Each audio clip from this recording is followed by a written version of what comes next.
Hey, Christos fans, guess what? We're doing a little bit of intimate and interactive here at Christos today. We're going to do a little workshop tour. I'm going to get this, give you guys a little insight on what's going on. So, hopefully this video can actually help out guys who might want to start their own RC shop too. Because one thing that I found really sucked with getting, opening the shop, which I did almost 10 years ago, is there's like no info.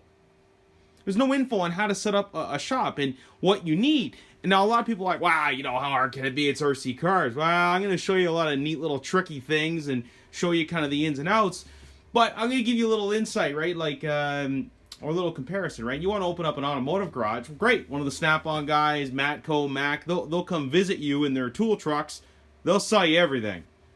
You can get anything and everything. You could set up an automotive shop. There's a million photos online. But as far as RC, there's nothing.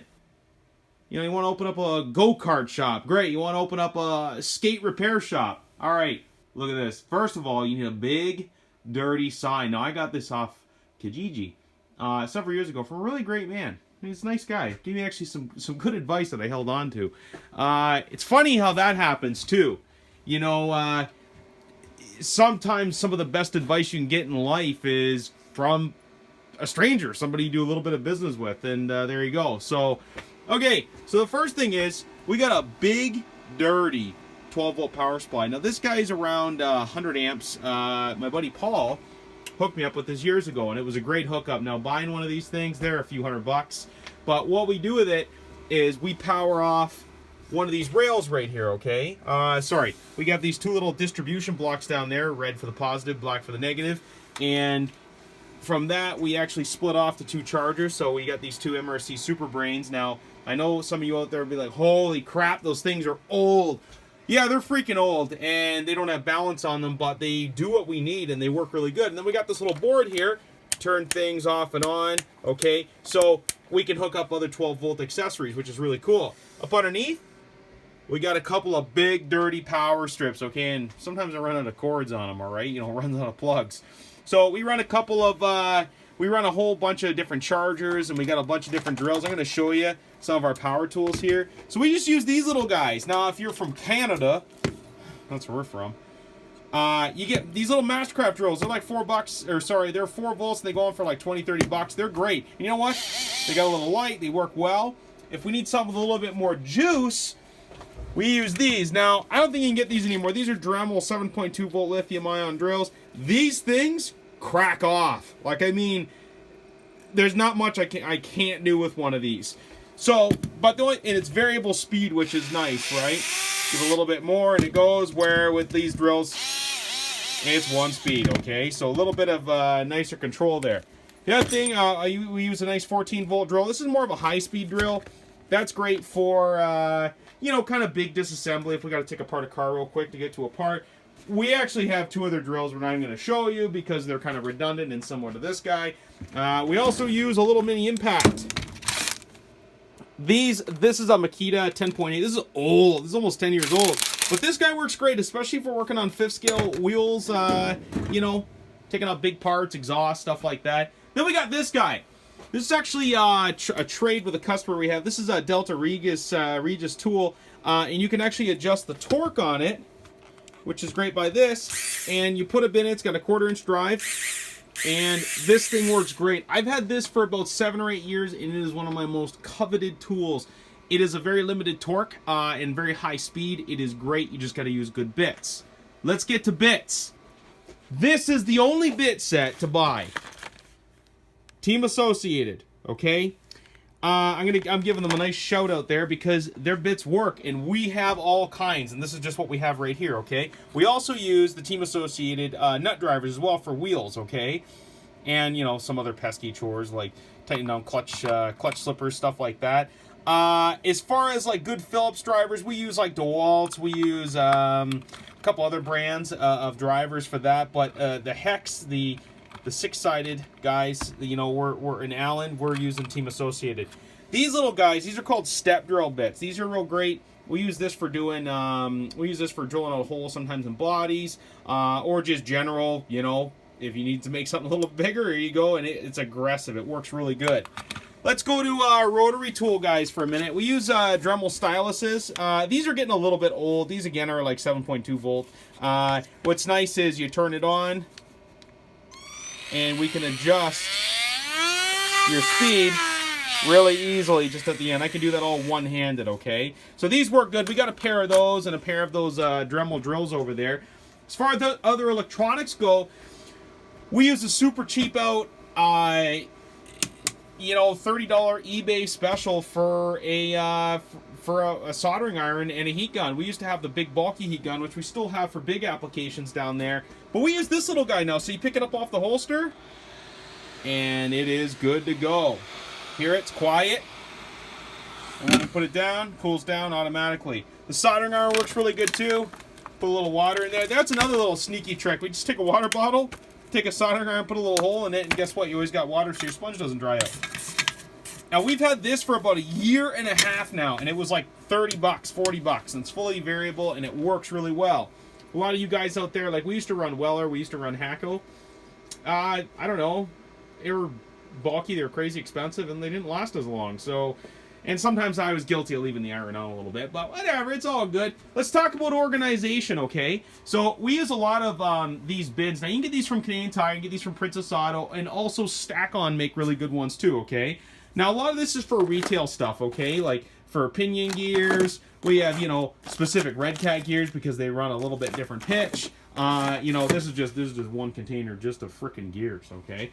And the funny thing is, you know, we talk about, you know, some of the cost of things of ours. See, there's probably like $2,000 of gears in this little bin. It's crazy. So up here is a lot of our scratch build stuff.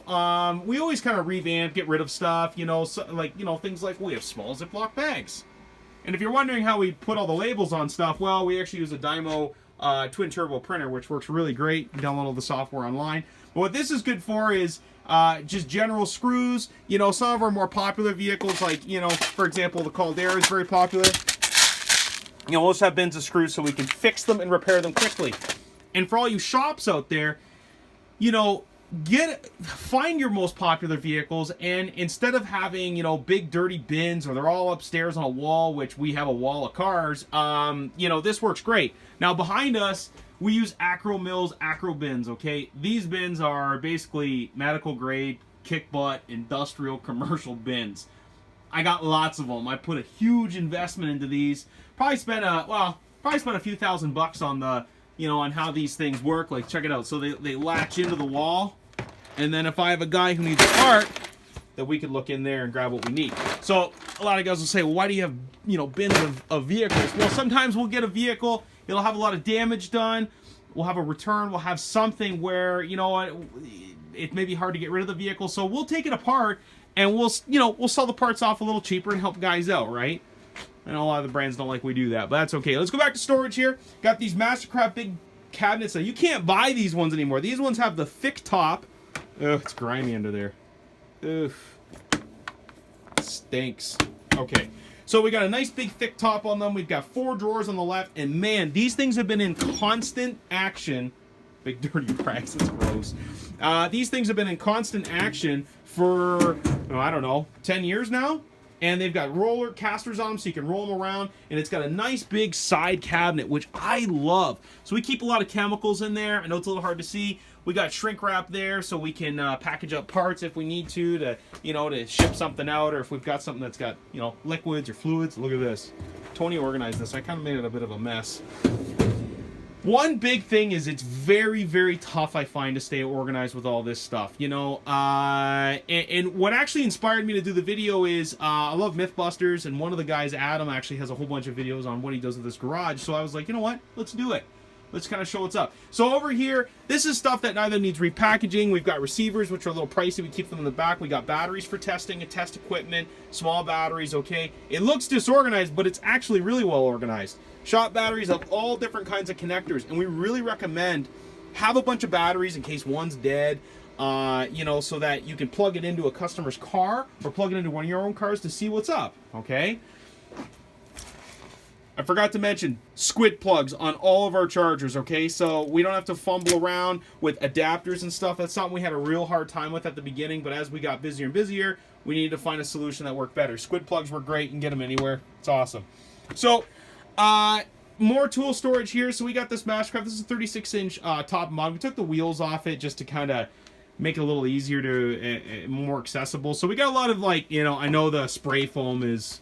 Well, that's just because we had a pipe blowout last week. Anyways, we got some miscellaneous parts. We got a little 3D printed mug with a deer head on it. Sick. Sick. And, you know, we got lots and lots and lots of stuff, okay? So we got pliers, lots of screwdrivers. As far as screwdrivers go, now, that Team Associated set I showed you earlier comes with 7 bits, and that's all you really need. But I find for larger screws...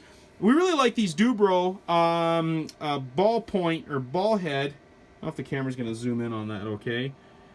Yeah, there we go. These are a ball-headed driver, and these work really great for getting in really tight, sneaky areas, especially a lot on fifth scale. I find I have to use these, which is really, really good.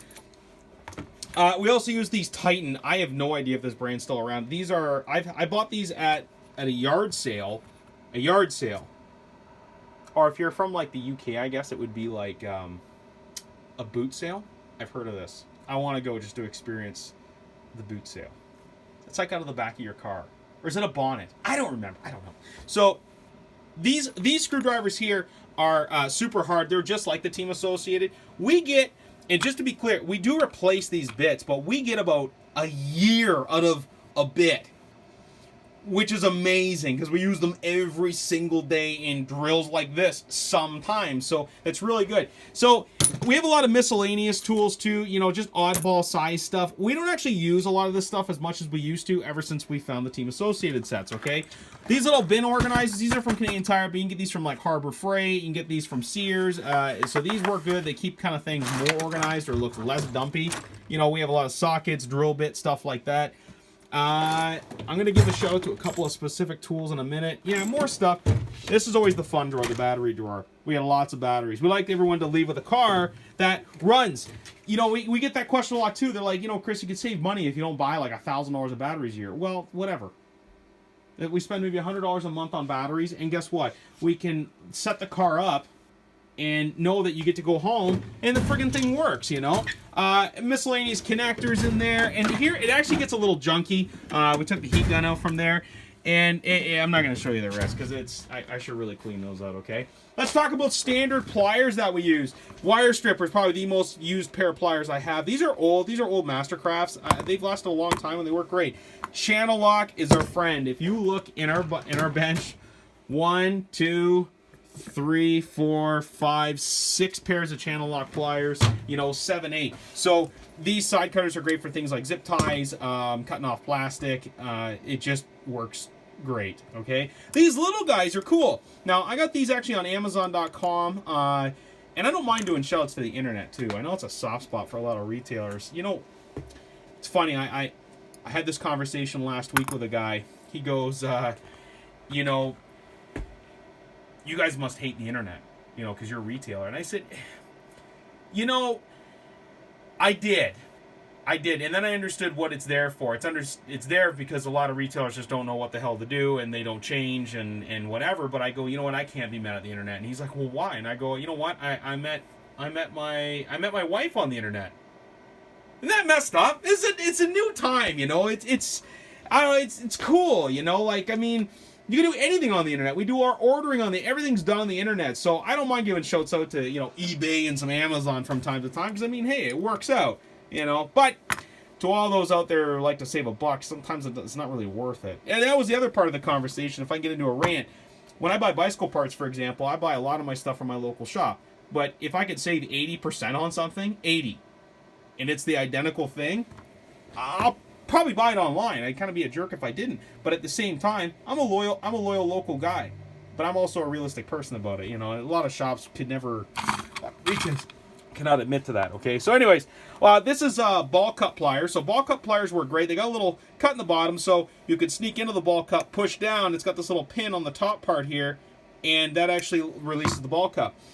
Angle pliers. These are probably the most used excuse me, set of small pliers I have, okay? It's great for just sneaking in there and tighten up bolts on an angle. On here, 2 little pliers here. Now I'm going to show you the difference. These ones are Tony's, because they're all messed up, because he uses everything as a pry bar, whatever. And these are mine. Look at those. That's great. These are, I believe, a Hacko plier. Works really great. So I'm going to give a Princess Auto Pro Point shout out. So this drill here works as a standard ratchet, okay? So it's got a 1/4 inch drive on it, so you put a socket in it. Okay, so let's put a socket in it right now. But check it out. So you work it as a ratchet, or if you rotate the handle, it also, sorry guys, I know my hand's getting in the way there. It also turns the bit.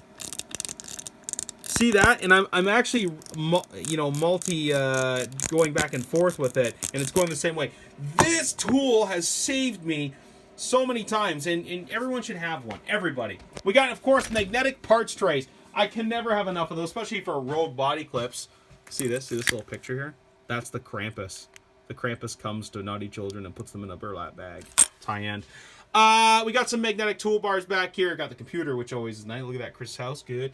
A couple power bars up top. These workbenches work great. We got all of our recycling under there, which is nice. So they've got a couple of panels over top that come down.